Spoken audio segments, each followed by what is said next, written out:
Hello everyone and welcome to Flickering Myth TV, an extension of the website flickeringmyth.com. My name's EJ Marino and today we have a brand new review of Frozen 2. How could anyone follow the mania of the first Frozen movie? That took over pop culture. That song, Let It Go, was everywhere for months. Merchandise was everywhere for years. That was such a big deal. Now, Frozen 2 lacks that big deal feeling. This doesn't feel as grand, as epic. Now, this movie's a little bit bigger in scope, but as a film itself, I think that first movie is still so iconic that the second film has a lot to do to catch up to it. That's not to say Frozen 2 is a bad movie. I thought this was quite enjoyable. This was far better of a musical. It wasn't just relying on one hit pop song to make it all. This had a plethora of good songs throughout it. It's beautifully animated with some great voice acting, but something in the story department kept me from loving this film. I don't know if it was too simple for me as an adult, but I thought it was a little too complicated for little kids. This was such a, the whole time, the whole story, I was just like, oh, this is it? This is what we're doing to follow up how crazy that first film was?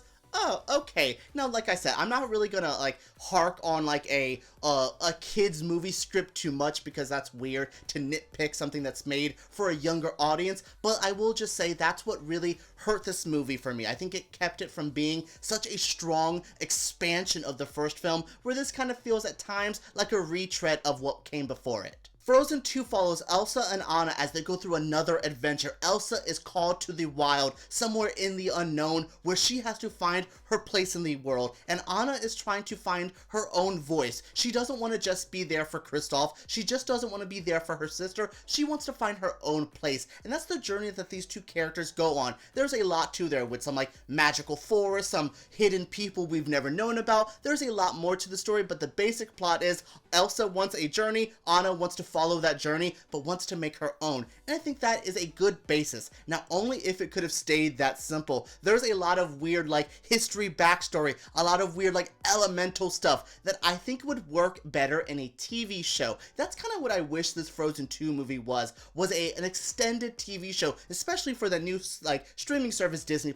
This would have had a great time. Now, as a movie, I thought the story was odd. I think at times it felt like it was rushed, but maybe not fleshed out enough. There's just something about this story, like I said at the beginning, that really kept me from loving it. I really think a couple more tweaks to the script, it could have been better than the first film and one of Disney's best animated films. Now, I will say I think I like this more than the other Disney movies I've seen this year. Looking at Dumbo, Aladdin, Toy Story 4, I think Frozen 2 is a bit stronger than the rest of them, but that's not saying much when the competition is stuff like The Lion King and Dumbo. You're only really going up from there. The voice acting for this movie is so strong, and that goes along with the singing as well. Idina Menzel still kills it as Elsa with some amazing power ballads. Into the Unknown is a great song, and she belts it with all her heart. Kristoff, Jonathan Groff does such a great job with this, with a hilarious song in the middle. I was laughing at the song and laughing with the song because it was so wild. Kristen Bell does such a great job as Anna as well. Still a powerful voice I did not expect from her.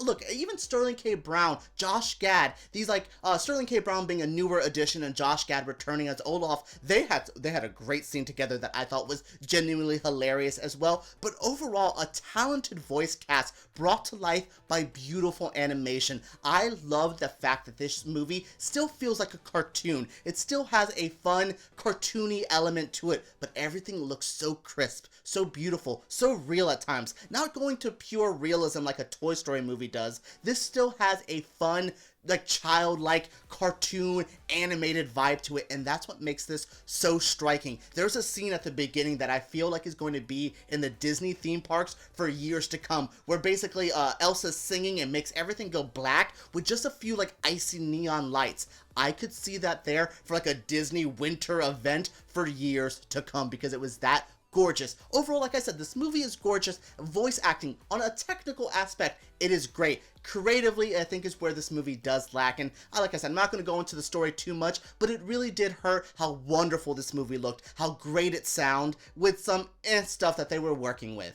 If you were in love with Frozen after that first film, this might work for you. This is a great example of this movie not connecting with me personally, but I don't think it's a bad movie. It didn't really work for me, but it could work for you. So I definitely say go see Frozen 2, especially if you're a fan of that first one. It's gonna work for you because most of the fans that I saw it with were in love with this. So definitely go check it out. And what did you guys think of this review? Should I talk about Frozen 2 more in a crazy spoiler review? Let me know what you think in the comments below. Make sure you guys give Flickering Myth a thumbs up because we take those very seriously. And subscribe to our channel because we make videos like this every single week. Alright guys, let's talk about Frozen 2 below.